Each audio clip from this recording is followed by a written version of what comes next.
1963 in memory of Lady Delisle, the wife of the Governor-General at the time.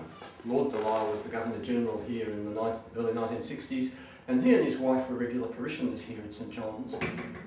Sadly, she died while he was in office, and he wanted to give something in her memory to this church, and what he gave was a set of 8 bells, which are just above us there, above that roof. Yeah. You've probably seen the traditional bell ringing where the ringers stand around in a circle and they pull ropes down like this.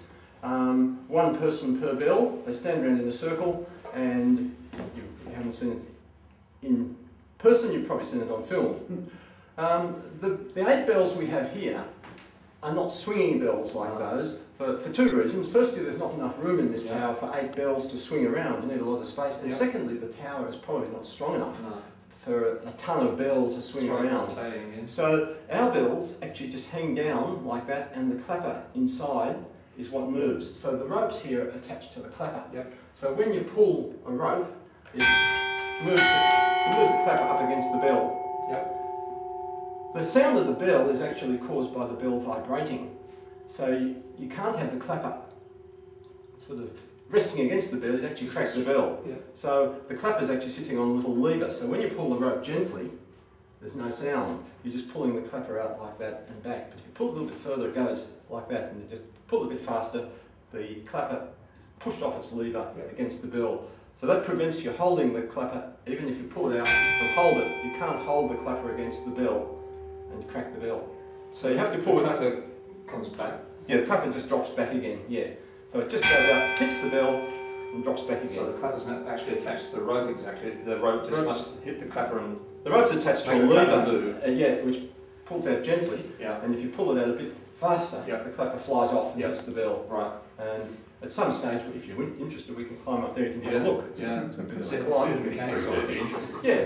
we can do that later on today or another night. Pigeons nest up there and things like that. So when these bells were put in, the intention was that they'd be used to ring tunes, hymn tunes and other tunes. And there are a number of tunes that you can fit onto 8 bells, but of course there are a lot of tunes that require extra bells, or they require sharps and flats that would come in between. Some hymns that are quite familiar fit very nicely on 8 bells.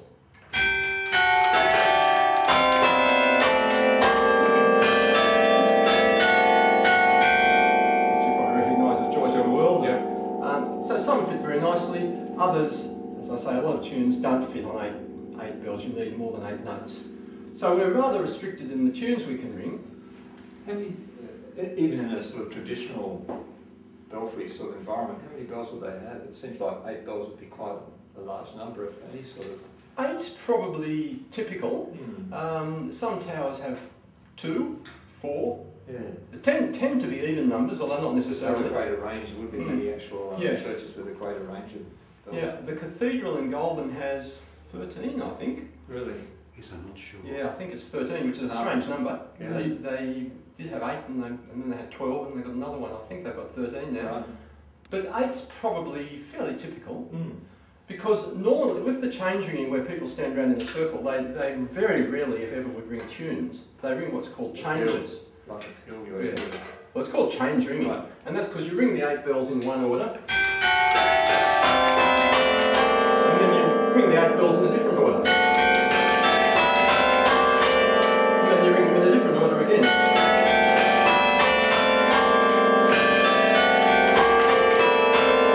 So you're just ringing the 8 bells in one order, and then you change the order, and so it's called change ringing, because you're just changing the order of the bells.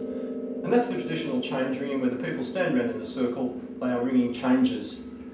And on 8 bells, it's, there's 40,320 different changes. 8 times 7 times 6 times 5 times 4 times 3 times 2.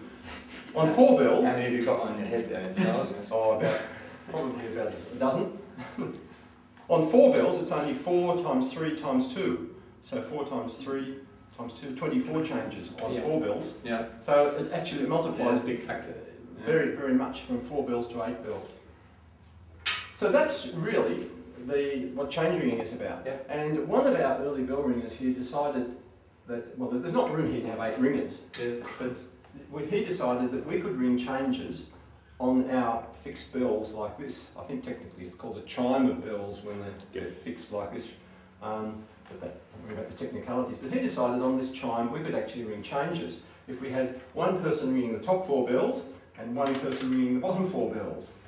And Neil and I will show you in a moment how that's done. But he obviously it'd be very hard to remember your ringing. I should go back. The people that stand around in a circle actually don't have the numbers written up. They remember the pattern in which they ring. Yep. Maybe it might help if I just explain the changes a little bit. They're not random changes. They're actually worked out by sometimes a fairly complex mathematical means. But if we run along this row, we start off with a round, it's called. So it's numbered from, oh, so once is, okay. Yeah, one's the highest. Yeah. And then if we read along the lines, but we read up the page. But if you look here, we started off 1, 2, 3, 4, 5, 6, 7, 8. If you look here, 1 and 2 have swapped places in the chain, so that becomes 2, 1. And then 4 and 3, 4 becomes 4, 3. And 5, 6 becomes 6, 5. 7, 8 become 8, 7. And then the next one here, you'll notice this number 2 bell has stayed at first place in the change. Yeah. And number 7 bell has stayed at last place in the change. Yeah. But the other bells, 1, 4 has become 4, 1. Yeah. 3, 6 has stayed the same there. 8, 5, 5 has become 8, 5. So it's actually quite a complicated means that it's worked out. It's not random. No. Yeah. So the person on the right